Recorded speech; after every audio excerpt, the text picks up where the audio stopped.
దేవా అండ్ ఈసారి ప్రమోటర్ గా కాకుండా యాక్టర్ గా కూడా కనిపించబోతున్నారు. వీఆర్ సో హ్యాపీ అండ్ చాలా ఇయర్స్ అయిపోయింది మిమ్మల్ని స్క్రీన్ మీద చూసి and so happy to see you here sir. అందరికీ నమస్కారం, ఎలా ఉన్నారు? ఆహా, ఇదే కదా కావాలి, చాలా సంవత్సరాలు అయిపోయింది బయటకు వచ్చేలాగా. సో కాంతా ఏంటి చెప్పు, ఏదో అంటున్నావు తర్వాత.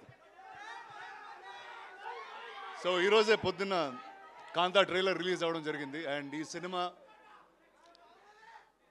కాలం అన్నది ఒత్తి సినిమానే రీక్రియేట్ చేయగలుగుతుంది.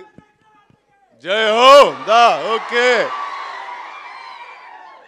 స్వామి, మీరు బాగా రౌడీగాడయ్యా మీరు అసలు.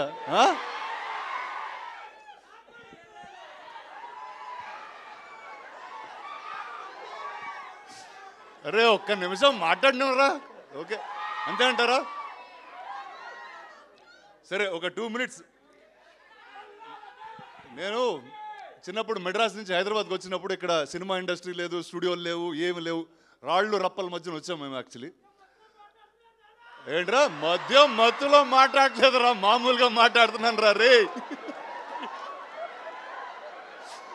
ఏదో చిన్ననాటి జ్ఞాపకాలు ఏదో చెప్పుకుంటున్నాను. చెప్పుకొని ఎవరా నన్ను? నేను ప్రిపేర్ అయ్యి బాగా వచ్చాను మీతో ఏదో మాట్లాడేద్దామని, అసలు ఆగనివ్వట్లేదు. ఓకే కానీ చెప్తాను. సో ఆ టైంలో ఇక్కడ అన్నపూర్ణ స్టూడియోస్, పద్మాలయ, రామానాయుడు స్టూడియోస్ ఇవన్నీ కడుతున్నప్పుడు వాళ్ళందరూ మాట్లాడుకునే ఏంటో తెలుసా? విజయవాణి స్టూడియోలో ఇలా జరిగిందంట, ఏవిఎం స్టూడియోలో ఇలా జరిగిందంట అని, ఇలా స్టార్స్ గురించి. అంటే ఇప్పుడైతే ఇంత పెద్ద మీడియా, సోషల్ మీడియా మీరు అందరూ ఉన్నారు, అప్పుడు స్టూడియో లోపల జరిగే విషయాలు చాలా తక్కువ మంది తెలిసాయి. బాలయ్య గారు కూడా అక్కడి నుంచి వచ్చారా నాతో పాటు. సో అలాంటి ఒక సెట్టింగ్లో సెల్వా నాకు ఒక కథ చెప్పడం జరిగింది. అండ్ చెప్పి చాలా సంవత్సరాలు అయింది కూడా. బట్ ఆ రోజు ఆ కథ విన్న వెంటనే ఖచ్చితంగా ఈ సినిమా చేయాలి, నేను ఏదో విధంగా ఈ సినిమా ముందుకు తీసుకెళ్ళాలన్నప్పుడు ఆ సినిమాకి ఎవరు కరెక్ట్ అంటే, నాకు తెలిసి ఇండియాలో ఎవరన్నా ఒక పీరియడ్ కథ రాయాలి అని అనుకుంటే కూడా మొట్టమొదటి వ్యక్తి అదిగో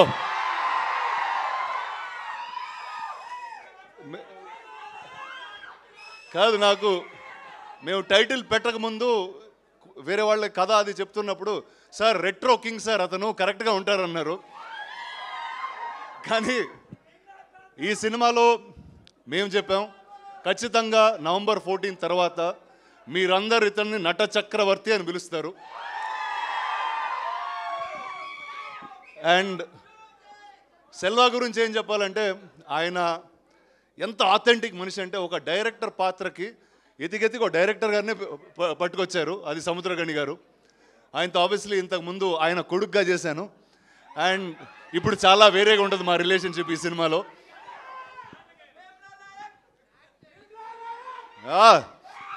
సో తర్వాత ఈ సినిమాలో ఒక కొత్త నటి కావాలి అన్నప్పుడు ఇందాక మేడం చెప్తున్నారు 100. నేను బాగున్నాను రా సలా. సో సెల్వా ఆల్మోస్ట్ ఒక 100 పైగా ఆడిషన్లు, వీడియోలు, వేరే అమ్మాయిల ఫోటోలు పంపించేవాడు. అరే ఊరుకోరా, ఇప్పుడే పెళ్ళైందిరా, అలా ఫోన్లో అమ్మాయిల ఫోటోలు వేసుకుని తిరగకూడదు నేను అన్నా.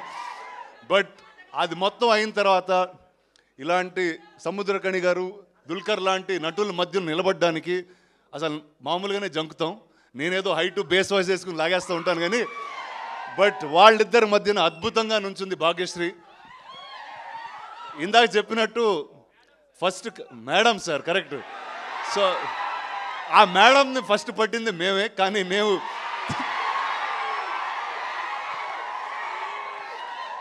మేము సినిమా తీసే డిలేలో ఆవిడ తెలుగులో సినిమాలు చేసి ఇంత పాపులర్ స్టార్ అయిపోయారు. So I don't have to say anything, welcome again. And ఈ సినిమాకి మ్యూజిక్ మొట్టమొదటిసారి నేను ఈ సినిమా చేస్తున్నాను అనగానే ఆదిత్య మ్యూజిక్ వచ్చి తీసుకున్నారు ఈ music. Sir thank you sir మీ సపోర్ట్కి అట్ ఎనీ పాయింట్. నువ్వే పాట పాడుతున్నావురా? సరే ఓకే, November 14 మిమ్మల్ని థియేటర్లో కలుస్తాం. And thank you all the best.